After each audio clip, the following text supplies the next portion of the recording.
오늘 우리 야고보서 두 번째 시간, 시련을 이기는 지혜.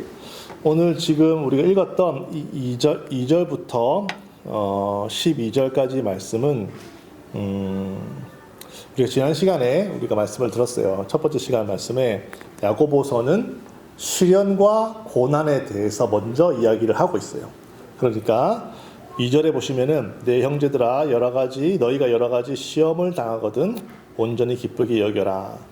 너희 믿음의 시련이 인내를 만들어내는 줄 너희가 안다. 이런 식으로 야고보서 처음부터 이 야고보는 이제 하나님께서 허락하시는 고난과 시련을 우리가 어떻게 잘 견디어내야 하는지에 대해서 이제 말을 하다가 갑자기 5절부터는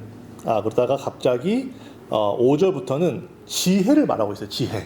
그래서 너희 중에 누구든지 지혜가 부족하거든 모든 사람에게 후히 주시고 꾸짖지 아니하시는, 이러면서 시련 얘기를 막 하다가 갑자기 지혜에 관해서 지혜를 빨리 구해라, 지혜에 대한 얘기를 막 하다가 다시 12절에 시험을 참는 자는 복이 있다, 이런 식으로 다시 또 시련과 고난에 대해서 이야기를 하고 끝내고 있어요. 첫 부분을. 그러니까 시련과 고난 얘기하다가 갑자기 지혜에 관한 얘기가 나오니까 두서가 없어 보인다는 거예요. 시험과 고난, 시련 이야기를 하면은 이 시련에 관한 얘기만 쭉 할 것이지, 갑자기 지혜 얘기를 하다가 갑자기 또 주제가 돌아와서 시험을 참는 자는, 이런 식으로 왔다 갔다 하는 것처럼 우리가 보인다는 거예요. 그러나 이거를 어떻게 우리가 이해를 해야 되냐면, 시련, 즉 고난, 시험, 어려움과 지혜는 사실은 뗄래야 뗄 수 없는 아주 중요한 관계가 있어요. 이거 적절한 예가 될는지는 모르겠지만 제가 예전에 이런 얘기를 들은 적이 있어요. 사과. 이 사과, 우리 한국에서는 사과 이러면은 경북 상주 사과라든지 이런 대구 사과라든지 이제 사과가 그 지역에 유명하듯이, 일본에서도 이 아오모리라고 하는 지역에 사과가 상당히 유명하다고 합니다. 그런데 한 해는 이렇게 이제 농부들이 과수원에서 사과를 1년 동안 막 이렇게 했는데, 이제 추수를 할 즈음에 갑자기 일본의 태풍이 몰아쳐가지고 그 지역의 사과가 90%를 다 땅에 떨어져서 못 쓰게 돼서 아주 큰 피해를 입은 적이 있다고 합니다. 그래서 10개 중에 9개는 땅에 다 떨어지고 1개만 남았으니까 농부들이 얼마나 그 큰 이 자연재해 앞에서 망연자실 해가지고 괴로워하고 어려워했겠어요. 그런데 그때 이제 나이 많은 이제 농부가 지혜를 딱 낸 거예요. 지혜를 딱 내서, 우리가 이 사과 9개는 다 떨어졌지만 이 떨어지지 않은 이 1개의 사과를 절대 떨어지지 않는 합격 사과라는 이름으로 네이밍을, 브랜드를 만들어가지고 전국의 수험생들에게 팔자, 이렇게 지혜를 낸 거예요. 그래가지고 9개는 다 떨어졌지만 그 남은 1개의 사과를, 1개가 아니니까 10%의 사과를 팔아가지고 그렇게 큰 손해보지 않고 합격 사과라는 이름으로, 학부모들이 또 일본 사람들은 또 그런 또 미신 얼마나 좋아해요. 그런 무시무시한 태풍을 뚫고 살아남은 사과, 합격 사과, 떨어지지 않는 사과, 이거 우리 아들, 우리 딸 꼭 먹여야 돼. 사는 거예요. 비싼 돈 주고. 그래서 사가지고 먹이니까 이제 그렇게 큰 흉작, 그런 큰 위기와 시련이 와도 그 한 나이 많은 농부의 지혜로 그 시련을 극복한 거예요. 우리가 이런 관점에서 보면은 우리가 겪는 고난과 시련 얘기하다가 야고보서에서 갑자기 후히 주시는, 지혜가 부족하면 후히 주시는 하나님께 구해라라고, 이 말이 결코 관련 없는 두 말로 들리지가 않죠. 시련과 고난, 우리가 이 땅을 살아가면서 여러분, 고난과 시련이 없을 수가 있습니까? 만약에 여러분과 제가 하나님을 믿고 예배드리고 이렇게 하는 이유가 만사형통, 우리 자식들 잘 되게 해주시고, 내 사업 잘 되게 해주시고, 무엇든지 사건 사고 없이, 시련 고난 없이 무조건 평탄하게만 잘하게 해주십시오라는 그런 마음으로 하나님을 믿는다면 결코 하나님은 그런 기도 들어주시지 않으세요. 우리는 고난과 시련을 없애주시기 위해서 하나님을 섬기는 것이 아니라, 성경에 보면은 성경에 수많은 사람들이 고난과 역경을 뚫고 이겨낸 사람들의 이야기가 많이 있어요. 그러니까 우리가 하나님을 믿고 섬기고 찬양하고 예배드리고 이렇게 하나님 말씀 순종하는 이유는, 그 어떠한 고난과 시련이 우리에게 온다 하더라도 그 고난과 시련과 역경을 이겨낼 수 있는 힘과 지혜를 하나님께로부터 공급받기 위해서 우리가 하나님 말씀을 읽고 순종하며 섬기는 거라 이거예요. 시련이 없지 않습니다. 고난이 없지 않습니다. 하나님을 잘 믿는 사람도, 정말 믿음대로 살아가는 사람들도요, 이 땅을 살아가면 어쩔 수 없이 겪는 시련과 고난이 있습니다. 그리고 목사라도, 어떤 선교사님이라도 어려움과 고난은 당연히 있습니다. 그럴 때 우리는 고난을 고난으로만 생각하지 말고, 이 아오모리에 있는 그 농부처럼 이 고난의 시기가 딱 왔을 때 오히려 하나님께서 주시는 지혜로서 오히려 고난과 시련을 놀라운 기회로 바꿔버리는 거예요. 이것이 바로 믿음 좋은 사람, 하나님의 사람들이 시련과 고난과 역경을 바라보는 마인드입니다. 아시겠죠? 우리가 하나님을 섬기는 이유는 잘 먹고 잘 살기 위해서, 만사형통하기 위해서가 아니라는 거예요. 그런 믿음은 다른 데서도 많이 볼 수 있어요. 우리는 그렇게 보는 것이 아니라 때로는 시련과 고난이 와도 어떻게 하면 하나님의 지혜로 이것들을 이겨낼 것인가를 우리가 하나님께 나아가야 되는 것이에요. 그래서 생각해 보세요. 우리가 믿는 하나님, 우리가 섬기는 하나님은 천지 만물을 지으시고 이 천지 만물에 있는 모든 법칙을 다 본인께서 만드신 분이라고, 우리가 전능하신 분이라고 믿는 거예요. 그분이 만드셨으니 그분께서 주시는 지혜가 얼마나 클 것이며, 또 우리가 섬기는 하나님은 나를 너무 사랑하시는 분이시라는 거예요. 나를 너무 사랑해서 당신의 하나밖에 없는 하나님의 아들을 죽여서 어쩔 수 없이 그 피로써 여러분과 저를 그 지옥에서부터 구원해낸 그런 사랑의 하나님이세요. 전능하시면서 동시에 우리를 그렇게 사랑하시는 분이, 하나님, 내가 이 시련과 역경에서 하나님의 지혜를 주세요라고 기도하면 그 하나님이 인간은 도저히 생각할 수 없는 놀라운 지혜를 여러분과 저에게 주시지 아니하시겠냐는 거예요. 그 지혜를 가지고 우리가 이 땅을 살아가는 거예요. 성경에 보면은 그런 사람들이 이야기로 가득 차 있어요. 다 이야기할 수 없지만은 요셉, 우리 볼까요? 요셉 보세요. 요셉 여러분 아시죠? 형제한테 팔려가지고, 노예로 팔려가지고 이집트로 갔다가 거기서 또 모함을 받아가지고 감옥으로까지 간 그 요셉. 역경과 고난이 많았어요. 하지만은 그가 늘 하나님과 함께 하였기 때문에 창세기 41장을 보세요. 창세기 41장에 요셉을 대해서 파라오가 뭐라고 얘기를 하는가? 창세기 41장 38절 39절에 이렇게 말을 하고 있습니다. 41장 38절 39절.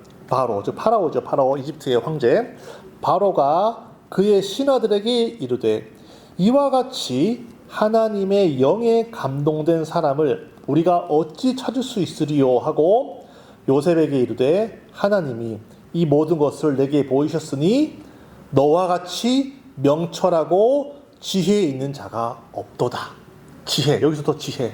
너와 같이 지혜 있는 사람이 없다. 하나님께서 너에게 보셨으니까 세상 그 누구보다도 너처럼 지혜로운 자가 없다. 그래서 요셉이, 그 지하 감옥에 있었던 요셉이 애굽의 이집트의 총리가 될 수 있었던 것도 하나님의 지혜가 왔었기 때문에 그 위기가 오히려 축복으로 바뀐 셈이죠.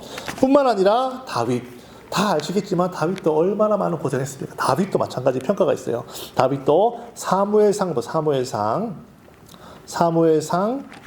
18장 5절에 보시면은 다윗에 관한 이야기, 18장 5절에 자, 다윗도 하나님께로부터 온 지혜가 많았던 사람이에요. 그래서 18장 5절에 다윗은 사울이 보내는 곳마다 가서 지혜롭게 행하며 사울이 그를 군대의 장으로, 지금으로 말하면 국방장관 같은 급이죠. 군대의 장으로 삼았더니 온 백성이 합당히 여겼다. 아, 저 사람은 정말 지혜가 충만한 사람이니까 군대 장관 할 만하다. 이렇게 사울의 신하들도 합당히 여겼다. 이렇게 지혜가 있으니까 그 자리에 가게 되고 다른 사람들도 합당히 여기게 되는 것이죠. 여기는 그 자리가 중요한 것이 아니라 다윗이 하나님께로부터 온 지혜가 충만했었기 때문에 그런 세상에 아주 긍정적이고 선한 영향력을 끼칠 수가 있었단 말이죠. 뿐만 아니라 다니엘도 마찬가지. 다니엘 2장 48절 볼게요. 다니엘서 제가 읽어드릴게요. 다니엘서가 어디 있습니까? 에스겔서 다음에 있죠. 에스겔서 다음에 다니엘서 2장 48절 이런 말씀이 있습니다. 이제 다니엘이 그 느부갓네살 왕의 꿈을 해석했어요. 그러고 나서 왕이 이에 다니엘을 높여 귀한 선물을 많이 주며 2장 48절 그를 세워 바벨론 온 지방을 다스리게 하며 또 바벨론의 모든 지혜자의 어른으로 삼았다. 그러니까 모든 지혜가 많을 거 아니에요. 그 당시에 바벨론 세계 최강국이니까 모든 지혜자들 중에 지혜자로 삼을 정도로. 왜? 다니엘도 늘 하나님 말씀을 순종하고 하나님과 함께 살았기 때문에 하나님께서 그에게 부어주시는 놀라운 지혜가 있었기 때문에. 요셉도 그랬고 다윗도 그랬고 다니엘도 그랬고 여기에 성경에 이뿐만이 아니라 수많은 사람들이 하나님이 그에게 지혜를 주심으로써 하나님의 지혜가 임하니까 그 지혜가 온 주변의 많은 사람들을 평화롭고 아주 잘 이렇게 풍족하게 먹고 살 수 있도록 이렇게 선한 영향력을 끼치니까 그 나라의 왕들이 가만히 둘 수가 없는 거예요. 그래서 군대 장관으로 삼기도 하고 총리도 삼기도 하고 그렇게 한 것이죠. 그만큼 하나님께서 주시는, 즉 우리도 마찬가지입니다. 우리도 하나님을 믿고 섬기며 살아가는 사람들 아니겠어요? 그런데 우리가 시련을 겪습니다. 어려움을 겪습니다. 크고 작은 어려움들을 겪습니다. 그럴 때마다 물론 우리가 경험이 있고 우리가 세상에서 오는 지혜가 있고 우리가 세상에서 배울 수 있는 여러 가지 기술들이 있지만 그 위에 하나님의 지혜가 임한다면 그 위에 정말 하나님께서 부어주시는 놀라운 지혜가 임한다면 이 지혜가 우리에게 오는 이 시련과 이 역경과 고난들이 오히려 축복을 바뀔 수 있다는 거예요. 오히려 놀라운 기회로 바뀔 수 있다는 거예요. 성경에 따르면은. 그러니까 우리가 정말로 어떠한 시련과 역경이 올 때 그냥 고난을 고난으로만 받아들이면 고난일 뿐이지만 그것을 우리가 이 기회를 통해서 한번 하나님이 나에게 어떤 지혜를 부어주시라. 정말 기도하고 나아갈 때 하나님께서 우리에게 놀라운 지혜를 딱 주시면 이렇게 하면 되겠구나. 오히려 이 기회, 이것이 고난이 기회가 돼서 오히려 더 큰 축복의 통로로 바뀌는 줄을 저는 믿습니다. 그래서 이 야고보서도 그런 맥락에서 지혜를 얘기하는 거예요. 야고보는 여러분 저번에 제가 말씀드렸지만은 아주 많은 역경을 많은 시련을 겪었던 사람이에요. 이 야고보라는 이름 자체가 사실은 여기 영어 성경에서는 제임스라고 나와 있지만 사실은 야코프, 즉 구약에 나오는 야곱과 신약에 나오는 야고보는 동일 이름이에요. 사실 동일 이름. 구약의 야곱도 얼마나 많은 고난을 겪었습니까? 신약에 있는 야고보도 이름 따라 가는 건지 모르겠지만 예수님 동생으로 태어나가지고 아주 고생을 많이 했어요. 그러다 보니까 시련과 역경이 많았지만 그에게도 또한 살아가는 지혜가 많이 쌓였을 거예요. 그러니까 이 고난과 시련을 함께 지금 야고보서 1장에 말을 하고 있는데 야고보서 1장에서 말하는 지혜란 무엇인가? 이 지혜는 그 세상의 다른 어떠한 지혜보다도 가장 근원적인 지혜, 지혜 중의 지혜, 가장 중요한 지혜를 지금 말하고 있어요. 가장 중요한 지혜. 어떤 지혜인가? 야고보서 1장에서 말하는 것은 야고보서 1장에서 지금 말하고 있는 지혜는 바로 너는 누구인가를 아는 지혜라는 거예요. 너는 누구인가? 너 스스로를 아는 지혜가 가장 중요하다는 거예요. 적절한 예가 또 될런지는 모르겠지만 한번 생각을 해보십시오. 지금이야 이스라엘 사람들이 이제 군대도 갖고 나라도 있고 파워가 있으니까 주변 나라들을 괴롭히고 이렇게 괴로움도 받고 치고받고 싸우고 있는 상황이지만 이스라엘이라고 하는 나라 유대인들은요 지금 말고 거의 한 수천 년 히브리 노예 시절부터 거의 수천 년간을 거의 수천 년 동안 때로는 나라도 없이 떠돌아다니면서 엄청나게 많은 핍박과 고난과 아시죠? 나치 홀로코스트 다 유대인들을 향한 핍박 아닙니까? 그런 핍박을 수천 년 동안 받아오면서 그 핍박과 시련을 이겨내기 위해서 만든 것들이 그들의 지혜 아닙니까? 지혜. 그 지혜들이 모인 책이 사실 탈무드입니다. 탈무드. 그죠? 탈무드 아시죠? 그러니까 그런 지혜들의 총집합인 거예요. 하지만 저들이 그렇게 수천 년 동안 나라가 빼앗기고 핍박을 받고 유대인이라 그러면 죽이기도 하고 가스실 보내기도 하고 수천 년 동안 그렇게 핍박을 받아왔지만 그들의 민족의 정체성이 사라지지 않고 그들의 문화가 사라지지 않고 지금까지도 그 나라가 사라지지 않고 있는 이유는 다른 그 어떠한 지혜보다 제일 중요한 지혜, 즉 너는 누구인가? 너는 바로 하나님이 택한 민족이라고 하는 정체성이 저들에게는 있어요. 저들에게는, 유대인들에게는. 그런 정체성이 있기 때문에 그 어떠한 핍박이 와도 무너지지 않고 흩어져도 모이고 죽여도 다시 살아나는 그런 일들이 생기는 거예요. 그런 일들이. 그런 것처럼 우리도 그리스도인으로서 너는 누구인가? 우리의 정체성을 제대로 아는 이 지혜가 다른 그 어떠한 시련과 핍박이 오더라도 이겨낼 수 있는 가장 근원적인 지혜가 되는 거예요. 나는 누구인가? 우리는 누구인가? 여러분, 성경에서 여러분과 저를 누구라고 말하고 있습니까? 하나님의 사랑받는 하나님의 자녀라는 거예요. 즉, 이 하나님의 자녀, 하나님이 나를 사랑하셔서 당신의 아들을 십자가에 달려 죽이시기까지 하면서 여러분과 저를 구원하셔서 하나님의 아들, 딸로 삼아주신 우리의 정체성. 이거를 잊지 않고 이거를 진실로 믿고 그것을 사실로 받아들이고 인정하고 계속 자기 스스로 되뇌이는 것이 모든 지혜의 가장 중요한 지혜라는 거예요. 그래서 오늘 말씀에도 보세요. 9절에 보시면은 낮은 형제는 자기의 높음을 자랑하고, 낮은 형제라는 것이 무엇입니까? 세상적으로 보기에는 돈도 없고, 세상적으로 보기에는 학위도 변변치 않고, 세상적으로 보기에는 뭐 가진 것도 별로 없고, 되어 이룬 것도 별로 없고, 아무것도 아니다 이거예요. 세상적으로 봤을 때는. 이러면은 보통 사람들 같은 경우는 나를 두르고 있는 외적인 요인들로 나를 정의합니다. 나는 그런 존재야 라고 생각한다는 거예요. 하지만 성경은 그렇게 말하고 있지 않아요. 나를 두르고 있는 외적인 존재, 내가 가진 것이 없고, 내가 이룬 것이 없고, 내가 한 자리 차지하고 있지 않아도, 나의 외적인 것과는 상관없이 나는 지금 놀랍고 전능한 하나님의 자녀라는 나의 정체성. 이거는 세상 그 어떤 것과도 바꿀 수 없는 정말 지극히 높은 하나님의 아들, 딸이라는 거예요. 로열 패밀리라는 거예요. 이런 놀라운 정체성이 나를 규정하는 것이지, 내가 가지고 있지 않다고 해서, 뭐 먹을 것이 없다고 해서, 뭐 한 자리 안 차지하지 않고 있다고 해서, 뭐 좋은 대학에 나오지 않았다고 해서, 그런 것들이 나를 결정하지 않는다는 거예요. 나는 그 어떠한 사람들이 내가 가지고 있는 거 뺏어가도, 내가 이룬 것을 훔쳐가도, 그 어떠한 것이 나에게 없어도 나 자체만으로도 하나님의 사랑받는 자녀라는 이 정체성이 있으면요, 그것이 나를 살린다는 거예요. 그것이 나를 살려버린다는 거예요. 그것이. 우리 유대인들이 그렇게 수천 년 핍박을 받아왔지만 사라지지 않고 끝까지, 여러분 생각해 보세요. 로마를 건설한 로마의 황제들 후손들 다 뭐 명맥도 없이 다 사라졌습니다. 징기스칸의 후예들 뭐 다 명맥도 없이, 한때는 원나라가요 전 세계를 거의 다 지배했습니다. 그 나라에 얼마나 호화철란한 그런 영광들이 있었겠어요. 원나라, 몽고, 어마어마한 제국들, 그 제국들의 후예들 다 소리소몰 사라졌어요. 그 민족들, 그 사람들, 아수르 같은 사람들, 아수르 제국 지금 어디 남아있습니까? 흔적도 없이 다 사라졌어요. 하지만 그렇게 핍박받고 없애려고 했던 그런 민족들이요, 이스라엘 민족들은 끝까지 살아남아서 아직도 있다. 왜? 그들은 나는 하나님의 택함받은 선민사상, 하나님의 택함을 받은 민족이기 때문에 결코 사라지지 않는다라는 그런 것.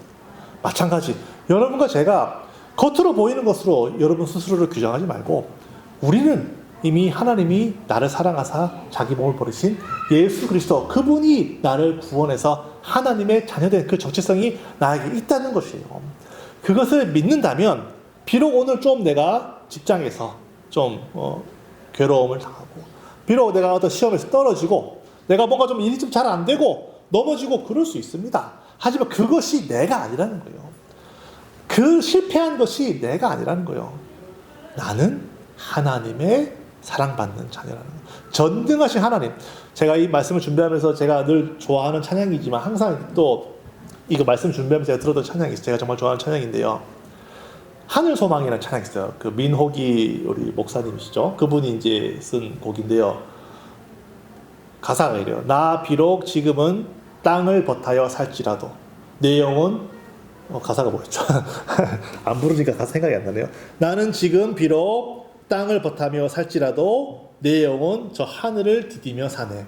비록 나는 지금 별 볼 일 없어요. 아무것도 땅을 버타며 살고 있지만 실제로 나의 정체성은 저 하늘에 있다는 거예요. 저 하늘을 디디며 살고 있는 거예요. 그러니까 그 찬양의 후렴구가 이런 구절이 있어요. 어떤 시련이 와도 나 두렵지 않네. 주와 함께 걷는 이 길에. 여러분, 찬양이 얼마나 좋습니까? 어떠한 시련이 와도 나 두렵지 않아요. 내 집 땅을 벗살고 살고 있지만 내 신분은 저 하늘에 있다는 거예요. 그리고 하나님이 항상 나와 함께 하시기 때문에 지금 나에게 어떠한 시련이 와도 두렵지 않다는 거예요. 왜냐면 나는 오늘 시련을 겪고 있지만 사실상 그럼에도 불구하고 나는 지금 천지를 창조하신 하나님과 함께 살고 있다는 거예요. 이 믿음, 이 기쁨, 이 확신이 있는 사람은 그 어떠한 어려움과 역경이 와도 이겨낼 수 있는 힘이 생기는 거예요. 나의 정체성. 나는 하나님의 자녀라는 거예요. 낮은 자라고 해서 낮지 않아요. 낮은 자라고 해서 낮은 것이 아닙니다, 여러분. 여러분의 정체성을 한번 돌아보시고, 나는 하나님의 사랑받는 자녀니까. 비록 역경이 있다 하더라도, 고난이 있다 하더라도, 어려움이 있다 하더라도, 실패가 있다 하더라도, 거절당한다 하더라도 괜찮아요. 왜? 나는 하나님의 자녀니까. 그런 정체성을 늘 내 마음에 품고 사시기를 예수님의 이름으로 축원합니다. 또 그리고 마지막으로 부한 자는 자기의 10절에요. 부한 자, 돈이 많고 능력이 많고 가진 것이 많은 자들이겠죠. 부한 자는 자기의 낮아짐을 자랑할지니 이는 그가 풀의 꽃과 같이 지나간다는 거예요. 부한 자, 우리가 또 살다 보면은 때로는 또 돈을 또 많이 가질 수도 있고 명예를 많이 얻을 수도 있고 지위가 높아질 수 있습니다. 당연히 그렇죠. 우리가 열심히 살아가다 보면은. 하지만 정말로 하늘 정체성, 내 안에 정말 하나님의 자녀라는 정체성이 딱 있는 사람은요, 하나님이 나에게 주신 이 부, 하나님이 나에게 주신 이런 뭐 권력, 재력, 파워, 이런 것들이 내가 아니라, 내 것이 아니라 하나님이 나에게 맡겨주신, 그래서 이것들을 물질이면 물질, 뭐 권력이면 권력, 아니면 뭐 지위면 지위, 이런 것들을 선하게 내 주변 사람들에게 선하게 쓰도록 나에게 잠깐 맡겨놓으신 하나님의 것이다 라는 자각을 뚜렷하게 하고 있어요. 그래서 돈이 많다고 해서 이 돈으로 사람들을 괴롭히고 억압하고 집 9개 가진 사람이 100채 채우려고 한 채 가지고 뺏어가지고, 이게 아니라 그 자신의 재력과 자신의 물질과 자신의 것들을 어떻게 하면 더 선하게 쓸 수 있을까, 더 어떻게 더 정말 하나님의 영광을 드러내며 쓸 수 있을까를 고민하는 사람이 된다는 거예요. 왜냐하면 이런 것들은 다 풀과 같이 사라져버리는 것, 쥐고 싶어도 쥘 수가 없어요. 여러분들이 가지고 있는 재산들 중에 가장 많은 것이 무엇입니까? 제가 생각하기에는요, 여러분과 제가 가지고 있는 재산 중에 제일 많은 재산은 시간입니다. 시간이 그러면 우습게 생각하지만요, 여러분, 제가 얼마 전 알죠? 꽤 몇 년 전에 어떤 예능 프로를 봤는데 거기에 유명한, 아실런지는 모르겠지만은 주병진 씨라고 하는 아주 유명한 개그맨이 있어요. 모르실 수도 있어요, 접으신 분들은. 그래서 그 주병진 씨가 나이가 한 60 됐는 모양이에요. 나이가 많으셨는데 그분이 집이 의리의리합니다. 돈도 엄청나게 많아요. 젊었을 적에는 그 유명한 이제 회사도 해가지고, 속옷 회사도 해가지고 돈을 엄청 많이 벌었습니다. 그래서 그 사람이 엄청 돈이 많은데 그 사람이 이제 TV 프로에 나가지고 하시는 말씀이 있었어요. 내가 가지고 있는 이 모든 것, 이 억만금을 다 줘서라도 내가 너희들 대로 돌아갈 수 있으면 그러고 싶다. 그런 말을 했어요. 여러분들은 지금 억만금을 가지고 있는 분들이에요. 그 어떠한 것을 다 죽어도 자신의 젊음을 돌아갈 수 없는 거예요. 그만큼 나는 지금 어마어마한 억만금을 지금 여러분들과 저는 지금 가지고 있는 거예요. 젊음이라고 하는 어마어마한 기회와 어마어마한 억만금을 가지고 있는 거예요. 하지만 여러분, 그 시간을 여러분들이 가지고 있다고 해서 그것을 뭐 늦게 가게 하고 뭐 쥐고 있으면 덜 가고 뭐 좀 더 시간이 거꾸로 가고 그럴 수 있습니까? 그 시간은요, 손에 모래를 딱 해보면 손에 쭉 하는 것처럼 그 흘러가 버리는 거예요. 절대로 쥘 수가 없는 거예요. 나에게 잠깐 있다가 사라지는 것들이에요. 그러면은 기왕에 사라질 것 같으면 좀 더 가치 있게 쓸 수 있으면 어떠냐는 거예요. 기왕에 사라질 시간이라면, 기왕에 사라질 물질이라면, 기왕에 사라질 것들이라면, 내 주변에 잠시 있다가 갈 것들이라면 이것들을 좀 더 귀하게, 좀 더 가치 있게, 좀 더 하나님의 영광을 드러내는 방법으로 내 시간들과 나의 재능들과 나의 것들을 쓸 수만 있다면 그것이 정말로 나의 정체성, 나는 하나님의 자녀라는 정체성이 여러분과 저에게 있는 사람들의 삶이겠죠. 낮은 자가 결코 낮은 것이 아니고 부한 자도 결코 부한 것이 아니에요. 나는 하나님의 자녀라고 하는 그 정체성이 나는 있기 때문에 결코 밟아도 무너뜨려도 넘어지지 않으며 그렇게 많은 부와 명예가 있어도 그것으로 타락하지 않는 거예요. 바로 그런 나의 정체성, 그런 지혜가 있는 사람들이 결국에는 가장 하나님을 기쁘시게 하고 하나님께 영광을 돌리는 삶을 살 수 있는 것입니다. 사랑하는 우리 형제자매 여러분, 우리는 아직 젊기 때문에 이루어낸 것보다는 앞으로 이루어내 가야 될 것들이 많고 아직 우리가 가지고 있는 것들보다는 앞으로 가져야 될 것들이 많으실 거예요. 하지만 가진 것이 없다고 해서, 아직 이루어낸 것이 없다고 해서 여러분들의 가치가 절대로 떨어지는 것이 아닙니다. 여러분과 저의 가치는 바로 하늘에 있는 거예요. 하늘 소망 있는 자들, 하나님의 자녀가 되어서 이 땅을 살아갈 때 참 하나님께서 나는 가진 것이 없고 이루어낸 것이 없을지라도 나는 이미 정말 억만금을 주어도 살 수 없는 하나님의 자녀의 신분을 우리가 가졌기 때문에 그 생각과 그 마음을 우리가 잃지 말고 딱 붙들고 있어서 정말 어디서든 무엇을 하든 정말 하늘 문을 열고 하늘에 있는 복과 은혜를 이 땅에 좋게 선하게 영향력을 끼칠 수 있는 그런 여러분과 저가 되기를 예수님의 이름으로 축원합니다. 어디서든지 나는 하나님의 자녀로서 하나님이 기쁘시게 하는 그런 삶을 살 수 있도록 나를 도와 주시옵소서. 정말 어디서 무엇을 하든지 내가 이 땅에서 정말 빛과 소금의 역할을 하며 정말 세상 사람들을 섬기며 사람들에게 정말 복과 정말 은혜를 끼칠 수 있는 그런 정말 선한 청지기로서의 삶을 내가 살 수 있도록 나를 도와 주시옵소서. 우리 두 가지를 위해서 다 같이 지하 자기 영혼을 위해서 기도하시겠습니다.